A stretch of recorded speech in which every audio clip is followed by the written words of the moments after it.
Your doctor probably hasn't told you this, not because they don't care, but because there isn't enough time in a 15-minute appointment to say what I'm about to say to you right now. There are 7 things that millions of people over 60 do every single day. Things that feel completely normal, even healthy, that are quietly accelerating the very problems they're trying to avoid. High blood pressure that won't come down despite medication. Blood sugar that stays stubbornly elevated. Joints that ache more every year. Energy that vanishes by noon. Sleep that doesn't feel like sleep anymore. And the cruel part? Most of these habits were perfectly fine at 45. Your body forgave them. But after 60, the body stops forgiving. It starts keeping score.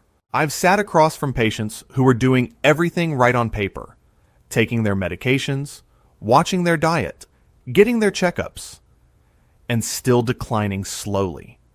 And almost every time, when we looked closely at their daily habits, we found at least 2 or 3 things on this list. Not dramatic choices, not obvious mistakes, small, ordinary behaviors that nobody had ever flagged as problems. That ends today. In this video, I'm going to walk you through 7 specific things that doctors are now urging adults over 60 to stop doing immediately. We're counting down from number 7 all the way to number 1. And number 1, in particular, is the one that surprises patients the most. Because it's not what you eat. It's not how much you exercise. It's something most people have been doing their entire adult lives without question. If you're over 60, or if someone you love is, stay with me through every single one of these.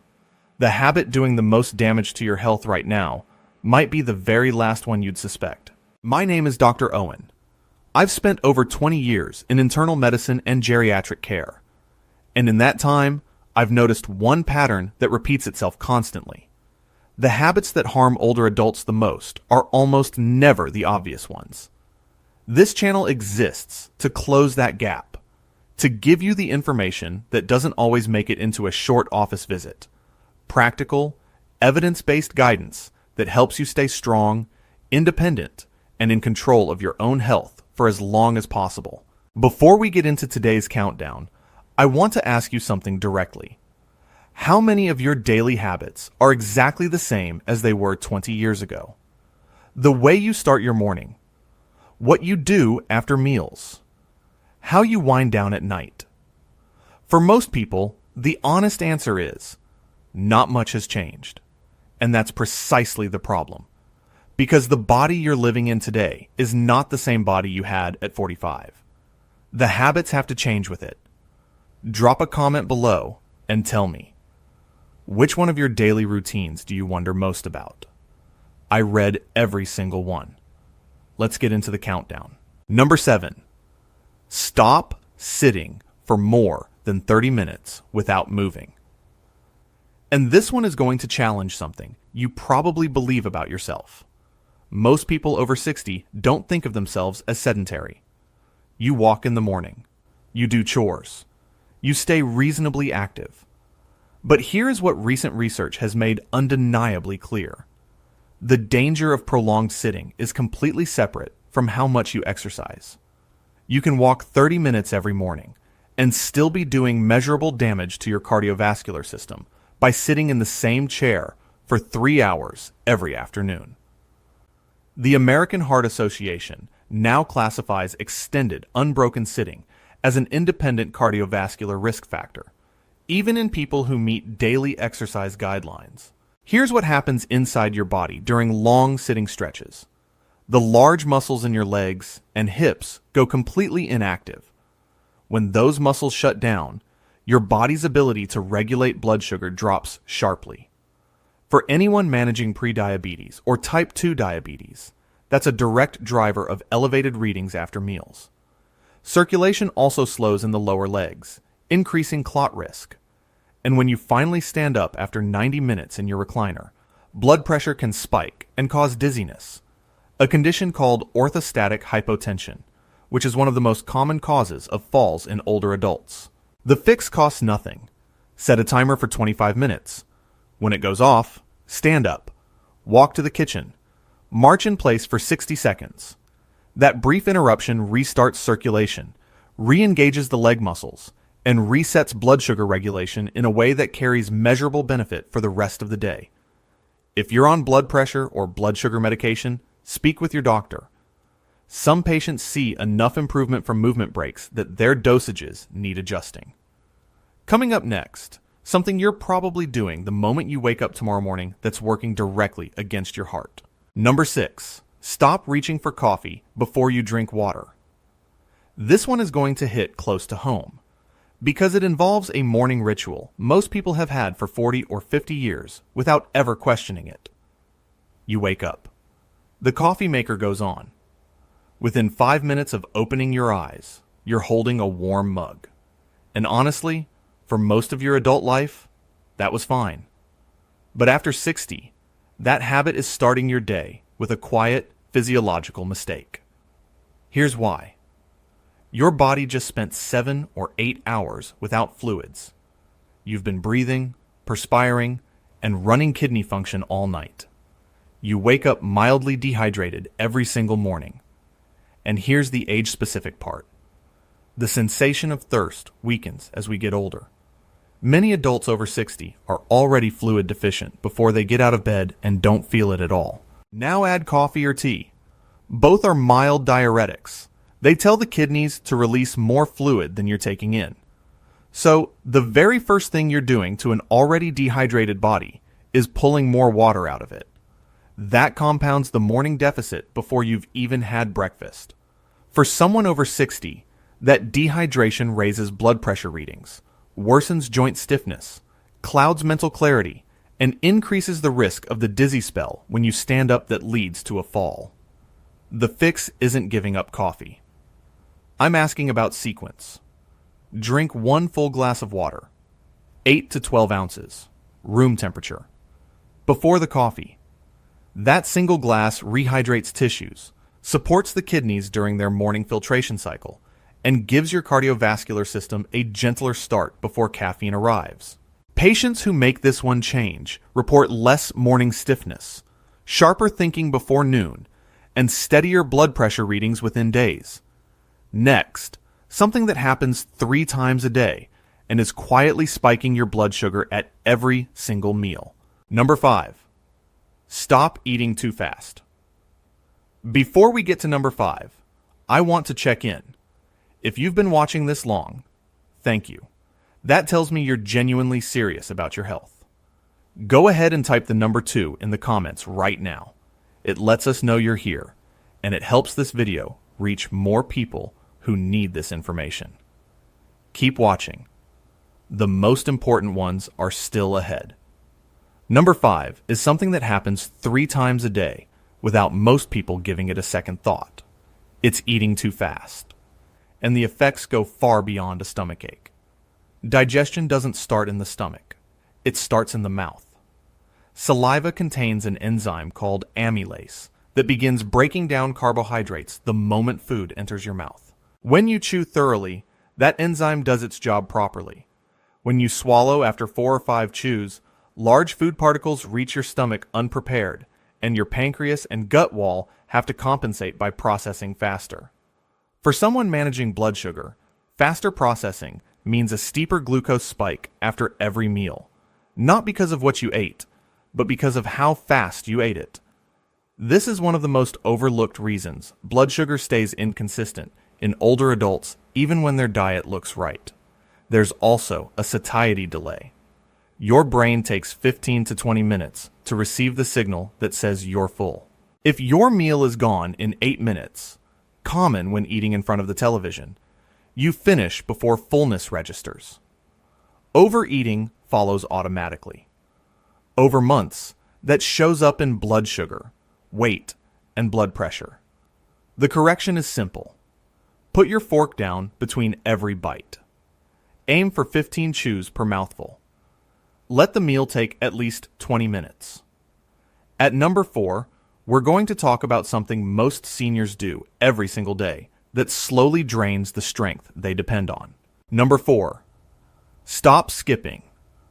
Protein at breakfast. Number 4 hits at the breakfast table. And it's one that most older adults don't realize is directly connected to their strength, their balance, and their ability to stay independent. Many people over 60 eat a very light breakfast, or skip it altogether. Toast and jam, a small bowl of cereal, maybe just coffee. It feels fine in the moment. But what's missing from that morning meal is protein. And after 60, the absence of adequate protein at breakfast sets off a chain reaction that affects muscle all day long. Here's the mechanism. Muscle tissue is constantly being broken down and rebuilt. This process, called protein turnover, requires a steady supply of amino acids, the building blocks found in protein-rich foods. After the overnight fasting period, your muscles are at their most depleted. The morning meal is the most critical window for delivering protein because the body is primed to use it immediately for muscle repair and synthesis. When breakfast is mostly carbohydrates, bread, cereal, fruit juice, the body gets energy, but the rebuilding process gets delayed. And in older adults, this delay is not fully recovered at lunch or dinner. Research consistently shows that distributing protein across all 3 meals, starting with breakfast, preserves muscle mass significantly better than consuming most of it at dinner alone. Muscle loss after 60 isn't just about appearance. It determines fall risk, walking speed, joint stability, and the ability to recover from illness. Each year of inadequate protein accelerates that loss in ways that grow harder to reverse. The fix is straightforward. Aim for 20 to 25 grams of protein at breakfast. Eggs, Greek yogurt, cottage cheese, or a small portion of fish or lean meat all work. If you have kidney disease, check with your doctor first. Protein needs differ. Up next, a habit so common it's practically invisible, quietly raising your blood pressure every single night. Number 3. Stop going straight to bed from the television. Number 3. And this one may be the most underestimated habit on this entire list, because you don't feel its damage in the moment. You feel it the next morning when you wonder why you're exhausted after 8 hours in bed. Here's the pattern I see constantly. Television until 9 or 10 at night, usually the news or something emotionally engaging. Lights off, straight to bed. Then lying awake for 45 minutes. Waking at 2 in the morning. Rising unrested. This is not a sleep problem. It's a nervous system problem. Your body has 2 nervous system modes. The sympathetic state, which governs alertness and stress response, and the parasympathetic state, which governs rest and recovery. For sleep to be restorative, you need time to shift into parasympathetic mode before closing your eyes. In older adults, that transition takes considerably longer than it did at 40, and it's far more easily disrupted. Screens emit blue spectrum light that suppresses melatonin, the hormone that initiates sleep. News and emotionally charged content keep stress hormones elevated. When you go straight from that activated state into bed, your body carries that activation into early sleep, fragmenting rest, elevating overnight blood pressure, and cutting short the deep sleep stages your body needs for tissue repair and memory consolidation. For anyone managing high blood pressure, atrial fibrillation, or heart disease, chronically elevated overnight blood pressure is a recognized cardiac risk factor, not just a sleep annoyance. The solution is a 45-minute wind down before bed. Dim every light in the house. Turn off the news. Put the phone in another room. Read something calm.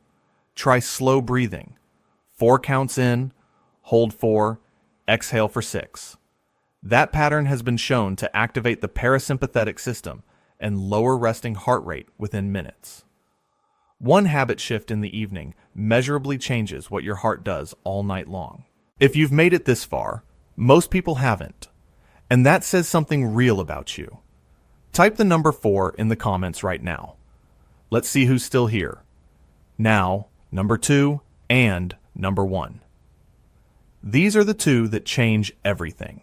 Number 2. Stop taking your medications without tracking how you feel. This one isn't about whether you take your medications. I'll assume you do. This is about what most people over 60 fail to do after they take them. And that failure quietly makes their conditions harder to manage over time. Most older adults are on at least 2 or 3 prescription medications. Many are on 5 or more. And the vast majority take those medications on the same schedule, in the same doses, without ever systematically tracking how they feel day to day. They assume the medication is either working or not working, and they wait until the next doctor's appointment, months away, to report anything. Here's the problem. Medications for blood pressure, blood sugar, thyroid function, and heart rhythm all need regular calibration.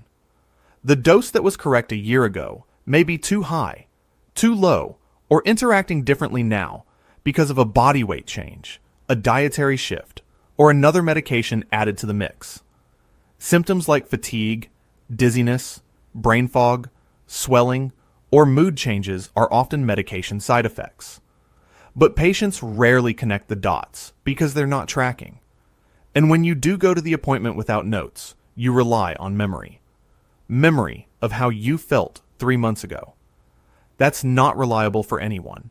And doctors make prescribing decisions based on what you tell them. The habit that transforms this. A simple daily log. 1 line per day. Blood pressure reading if you have a cuff at home. Energy level, 1 to 10. Any unusual symptoms. That log, 2 weeks of it, gives your doctor more actionable information than any single office visit. You are your own most important health monitor. The data you collect between appointments is irreplaceable. One more section to go, and this is the one I've been saving. Before we get to number 1, I want to pause. If you've watched this far, you're the kind of person who takes their health seriously, and that matters more than any single habit. Go ahead and type your name, age, and where you live in the comments below. It tells me this information is reaching people who genuinely want to understand what's happening inside their own bodies. I see every comment. Thank you for being here. Now, number 1. Number 1. Stop dismissing what your body is trying to tell you. I want you to hear this one carefully, because it isn't about a food, a supplement, or a bedtime routine. It's about a pattern of thinking that is, in my clinical experience, the single most dangerous habit adults over 60 carry through their later years. It's the habit of explaining away what your body is telling you. You climb a flight of stairs and feel a little short of breath. I'm just out of shape. You have a dull pressure in your chest after lunch. Probably indigestion. Your ankles are swollen by evening. I was on my feet too long. A word slips away from you. Just tired. An unexplained fatigue has been sitting on you for 3 weeks. That's just getting older. These explanations feel reasonable. They feel responsible. But they are costing people their lives. The body over 60 communicates differently. Heart attacks in older adults, especially women, frequently arrive not as crushing chest pain, but as jaw aches, nausea, unusual fatigue, and a persistent sense that something is simply wrong. Early kidney decline has no symptoms. Early blood pressure damage to blood vessels is completely silent. The most serious age-related threats operate quietly, until they don't. There is also a cultural pressure on older adults to be stoic, to not make a fuss, to wait and see.